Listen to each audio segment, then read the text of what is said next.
All right, folks, this is Meta. Thank you all for joining this morning. Thank you all for joining on such short notice. We are going to be answering as many questions of yours as we can, and we will be capturing that information and providing it back out to you. I'm going to be running through some details with you. We are committed to providing you all of the information that we have as soon as we have that information. And so what I am going to be talking with you about today, we came to a decision late Friday, had a conversation with our board Sunday and yesterday, and wanted to make sure to get the information out to you as quickly as we could. We are providing other updates to you through the frequently asked questions on the website, so I would encourage you to look there.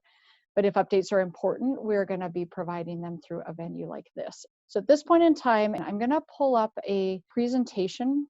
So what I'm going to do today is walk through some information and again, put any questions that you have in the chat box. I'm not going to be looking at that until the end, just so I can focus on the presentation, but we will jump to any questions that you guys have at the end.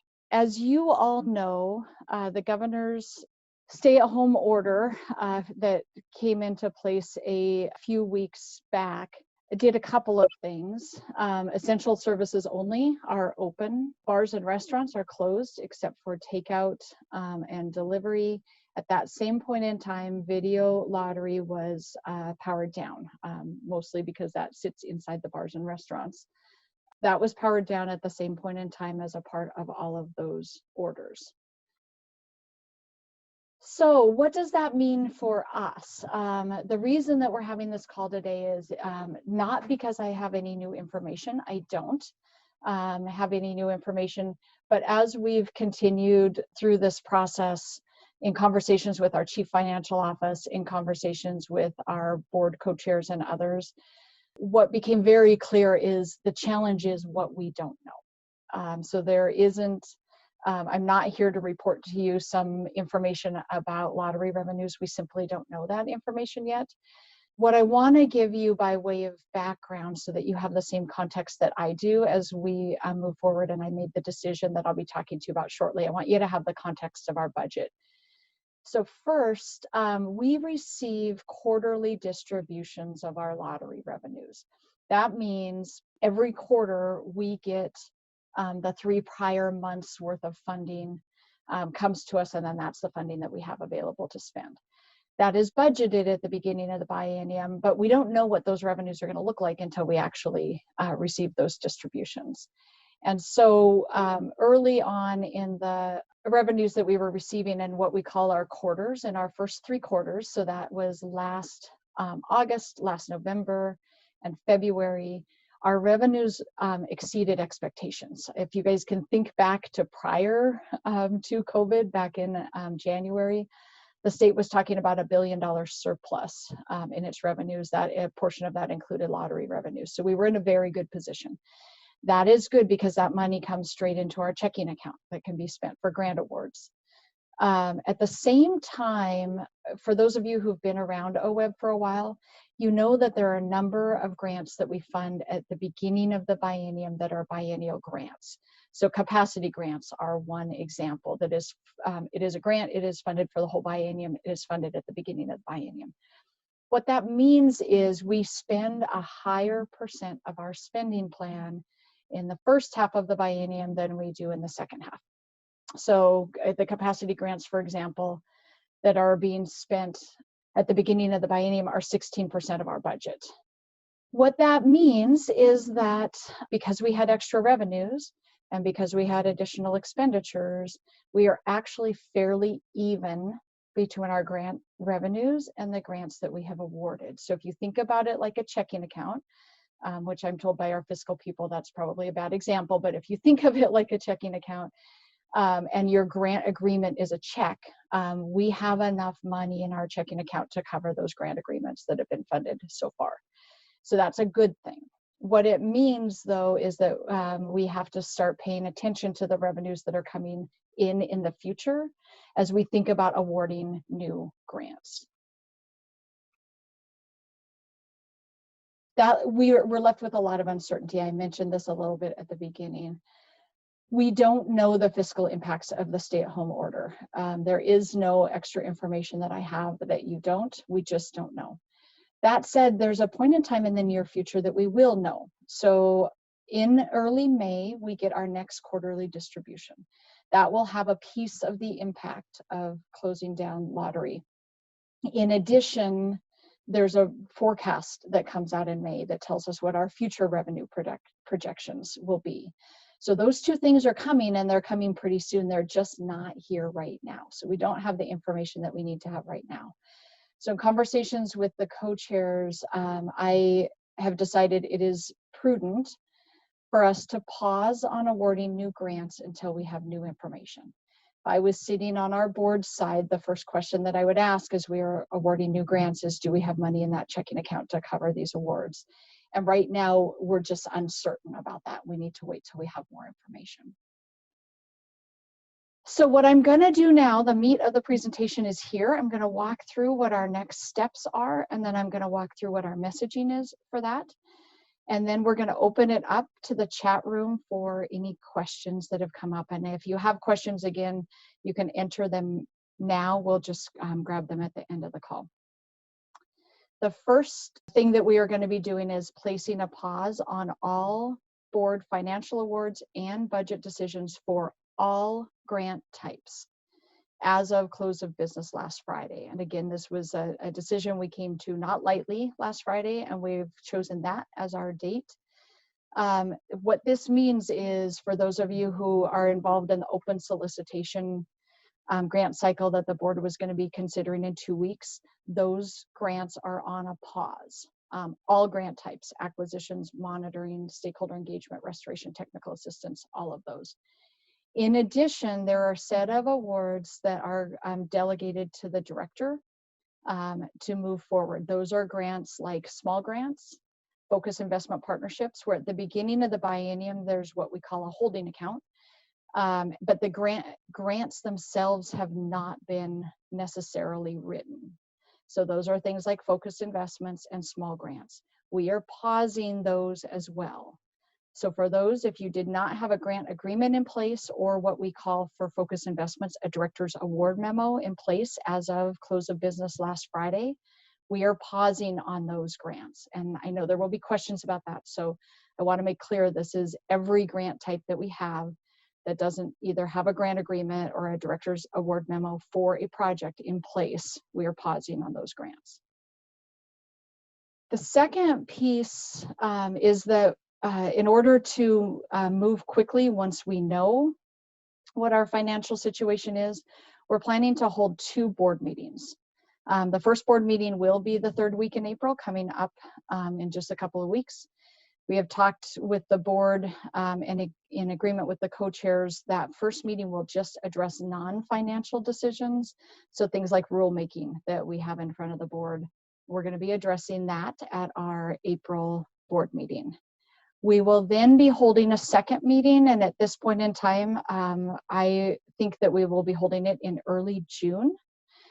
The reason for that is we don't just have to receive the May forecast. We need a little bit of time to process it, get some options together, get those out to the public and out to the board. So the revenue forecast is May 20th. That gives us a few weeks to get that information together and out to the board. So we're thinking early June at this point in time for that second meeting, and we're working with the board to set the date. The third piece, I know the first piece stops people a bit in their tracks, and so I want to make sure that you hear the third piece, which is we absolutely are going to continue to make payments on all of our open grants. So I don't want you to be concerned and start running to make sure that you're submitting payment requests. Any grant that is funded that you are working on right now that you would be doing payment requests for, you should do that like normal. Part of the reason we're putting a pause on new financial awards is so that we can fully protect any grant that is out there right now. So I'm committed, we are not pausing on grant payments, and we will not be sweeping any open grant agreements this biennium, because again, we have the money on hand to cover those grant agreement obligations.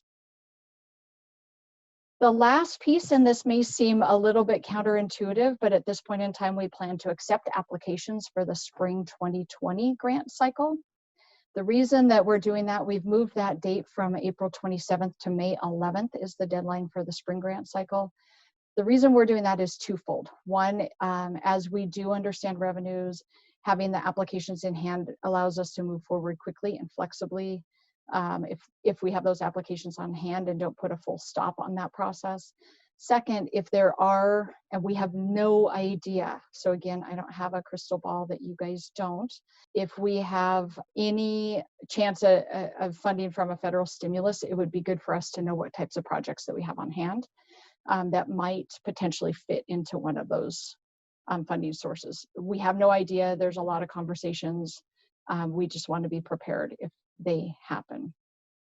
I'm going to move to the messaging, and then we will, from the messaging, move to questions from the folks who are on the phone and on the Zoom meeting with us today. So the next piece, next steps, again, I met with the co-chairs. We met with the OWEB board yesterday, not to deliberate on this, but just to let them know what the plan was. And we sent them a memo yesterday afternoon that details every single piece that I just walked through. The board has that memo. We will be sending it to you all this afternoon after we finish our Zoom calls, so that you all have the same information. And pretty much everything I have talked to you about is on that memo. So if you need something in hard copy, it's there. Plus, we are recording this conference call as well. Courtney Schaff in our office is going to lead the frequently asked questions. If you have any questions at all, please email them to your project manager and they will share with Courtney, or you can email them to Courtney directly. We will be updating our FAQs regularly, so please keep track of that. Send any questions you have if you have them. Other people might have them too. We're going to pull every question that we get from the Zoom calls and add them to the frequently asked questions as well. So with that, I'm going to switch over to the questions that are up on the chat. And it looks like the first one that was not related to how quiet the Zoom call was. The first question that we have is, what match date? I think, will we get to use the match date from when the awards were supposed to happen? And then I'll go to the grant agreements. So there's two pieces. So one, how will we get to use the match date from when awards were supposed to happen, or will we be able to? I don't have that answer yet. What our board typically does is one of two things. Either the award date is the date that the board actually provides the award. So if it was June 2nd or 3rd, the award date is the day that they make their decision. We do have some instances where the board can make that date earlier. Council capacity grants are one of those, where the board meets the 3rd week in July, but they date those agreements back to July 1st because they are biennial agreements. So that is a board decision. We won't have an answer to that until we have a conversation with the board. The second one, how are you handling grant agreements that were previously held due to late reports? There were some answers that came out through the frequently asked questions. We are not holding up grant agreements for previous, for late reports. So I would say, Amanda, if you have a question about one of your grants there, I would get in touch with your project manager to follow up specifically. That sounds like it may be a more specific instance because we are not right now holding up grant agreements for late reports. What about grants that have a grant agreement that are literally in the process of being signed? This is a question from Laura. Any grant agreement that was not signed or director's award memo as of last Friday will not be moving forward. And so Laura, again, what I would suggest is you let your project manager know which grant you're talking about. If it fits under that director's award memo category, that also counts, but I want to make sure that we actually know what the specific grant was. So please get a hold of your project manager. If it is anything other than a normal situation, we will let you know specifically, but generally no grant agreements. The one exception to that is the Oregon State Weed Board grants. Those were approved by the Weed Board back in February. So those are already approved and awarded by the Oregon State Weed Board. Those count count as grants that are already awarded. So if it was a weed board grant, those are moving forward because they were awarded months back. That, Rebecca, I think that answers your question about the state weed board grant. Again, the weed board grants, because they go through a multi-agency process, we assume those are moving forward. They were awarded back in February. How is OWEB working with the state to communicate uncertainty and shortfalls such that future stimulus might be directed to OWEB in lieu of lottery funds? In other words, if lottery fund shortages are realized, are there parallel conversations happening to backfill? There are many conversations that are happening around stimulus. Right now, I'll be honest, those are focused around the first 3 stimulus packages that Congress passed that are largely focused on unemployment, payments to small businesses, those critical emergency needs. But we have started a conversation with other agencies as well. If there is a stimulus similar to what we saw in 2008, that the agencies can be coordinated around that. So we've initiated that conversation. It is not front burner for a lot of agencies right now because they are dealing with things like unemployment claims and things like that. But in the past, a lot of those funds came through existing mechanisms. And so our hope is if, for example, additional Pacific Coastal Salmon Recovery funds are pushed through as a stimulus, we are then prepared. But the state will absolutely continue to be in conversation around those. And our ability to have some projects, know what projects you guys have out there is very helpful. How will funding awards be prioritized once you know what your cash forecast will be? Sarah, thank you for the question. This has come up on every single call. I do not have an answer. And if I did, I would absolutely share it with you. And as soon as we do, we absolutely will share it with you. Right now, we just don't know. And that's part of why I want to wait for the May revenue forecast. I will tell you my decisions would look very different today if I had to recommend to the board any moving forward without having those forecasts in hand.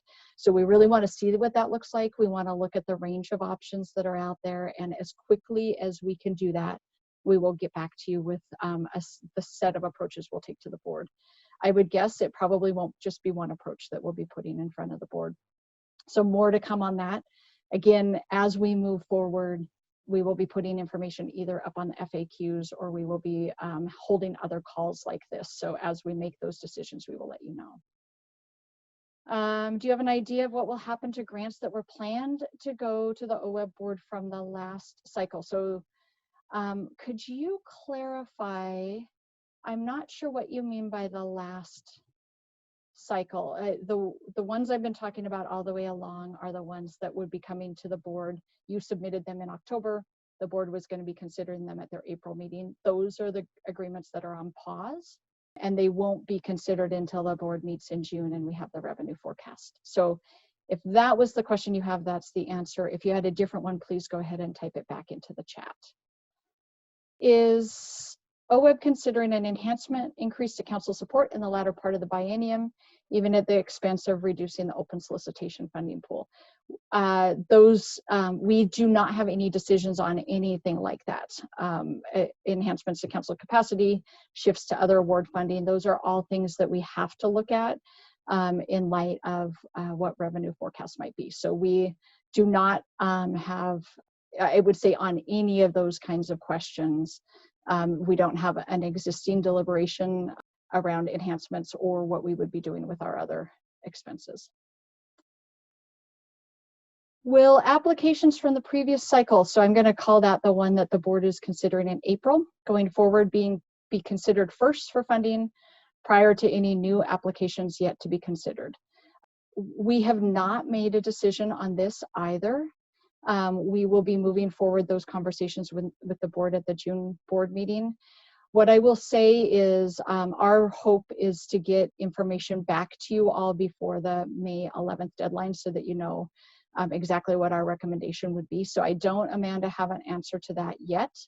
I do think there's good reason to consider things separately, but we don't have that answer, and there's a lot of things we need to consider.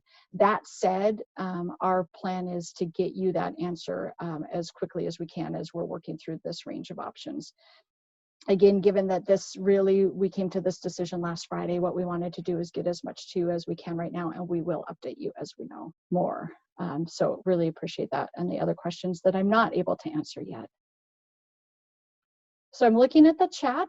At this moment, I'm not seeing new questions. There we go. Okay, Lisa. What can we do to help you in OWEB in addition to submitting applications for the spring 2020 grant cycle? Thanks for the question, Lisa. I would say a couple of things. Really importantly, you can let us know what your questions are.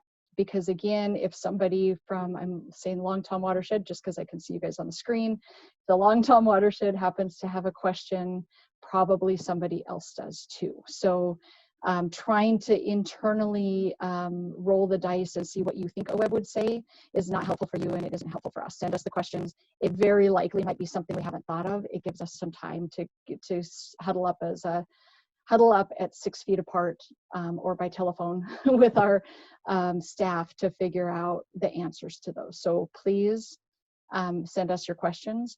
Please do not stress about your payments.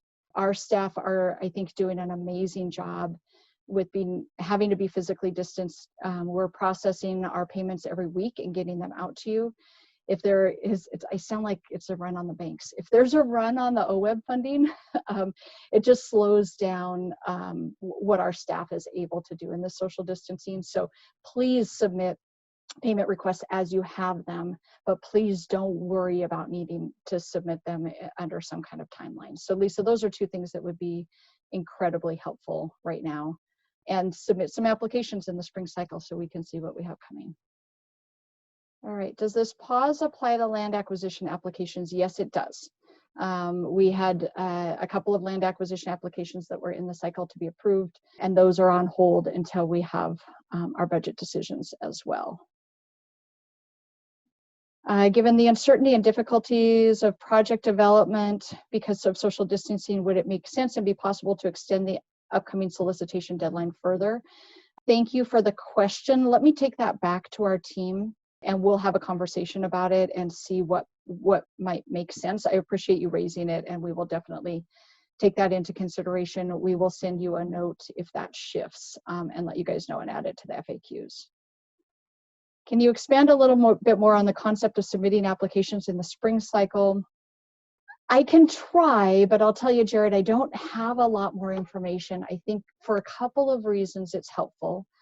One, again, it helps us kind of keep if we put a hard stop on taking new applications, whether that's for FIPS or for open solicitation, then we have to restart that machine as we see funding come. And so that's why, given the one question above about do we shift the deadline a little bit, keeping that machine oiled and having you guys have applications come in is helpful. What I really don't know is anything about a stimulus. All of us are backcasting at what happened in 2008. And to be honest, I don't have a clue if backcasting is appropriate right now, but I do know that there were restoration type of projects. There were infrastructure like piping projects and other things that came through in 2008. And the key, working from the federal side at that time, was that those projects would be shovel ready. What I don't know, and I think this is important, is do the rules change in a new stimulus package? Is something that maybe needs some permitting or design, would it be eligible? We just don't know. And so we want to really understand the full suite of projects out there so that we can see if there are places that we can put those projects if funding becomes available. Can you remind the group about flexibility on deliverables in our council capacity grant? What I will do, Courtney sent out, I'm looking behind me because Courtney's 6 feet away from me, behind me.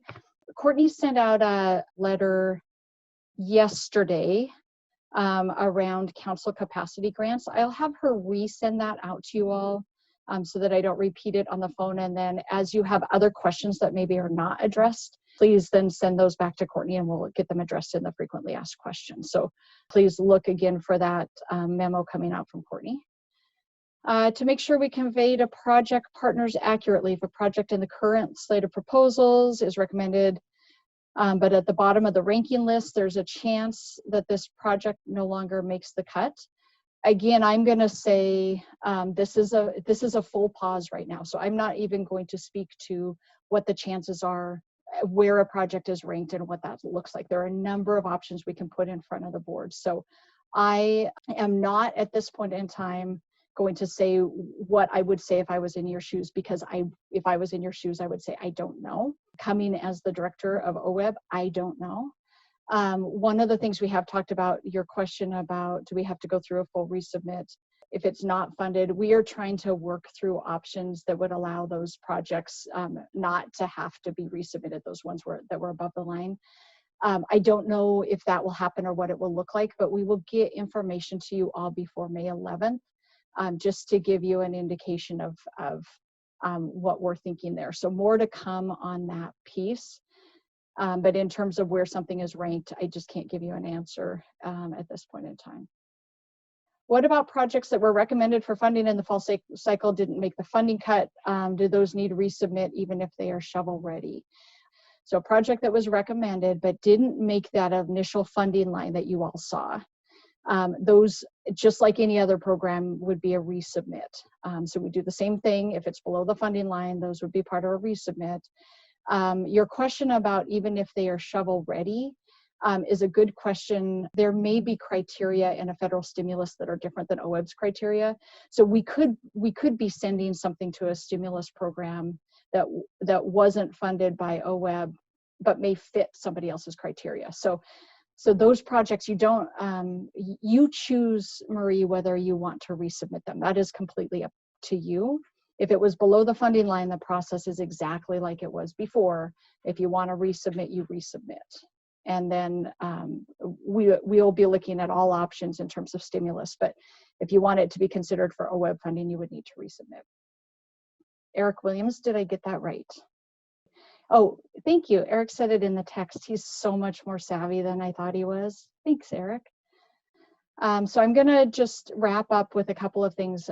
First, we're having this call because, like I said at the beginning, I wanted to make sure that you had as much information as we had, as quickly as we had it. As you can tell from today's call, we don't have a lot of new information. We just have really had to shift how we think through what we don't know. And I, again, wanted to get that to you as quickly as possible so that you guys can think from your end. Please send any questions you have to your project manager or to Courtney. And we will make sure to get those answered. The other thing is, I'll just say this is one of the hardest conversations that we've had to bring before you all. I wish that the information that I had for you was different. We do think a pause is prudent. We think that it's an important thing to do, and we wanted to get that information to you soon. We are incredibly committed to making sure that we're working with you as our partners. The thing OWEB does is put grants out the door, and that is what we're passionate about. That's why we all work here, and so we are going to figure out however possible to do that, do that in coordination with you, to do that in a way that makes sense. And we just needed some more time to go through that process. The work that you all do is incredible. I am hoping that you have an opportunity this spring to be out with your projects. I wish I could be out there touring your projects with you. And our hope is that after May, we'll have a much better indication and can share that information with you all. So I don't see any additional questions with that. Thank you all very much for your time, and check the frequently asked questions on our website. And we will set up another call like this if there's additional information that we want to share with you directly. Thanks, everybody.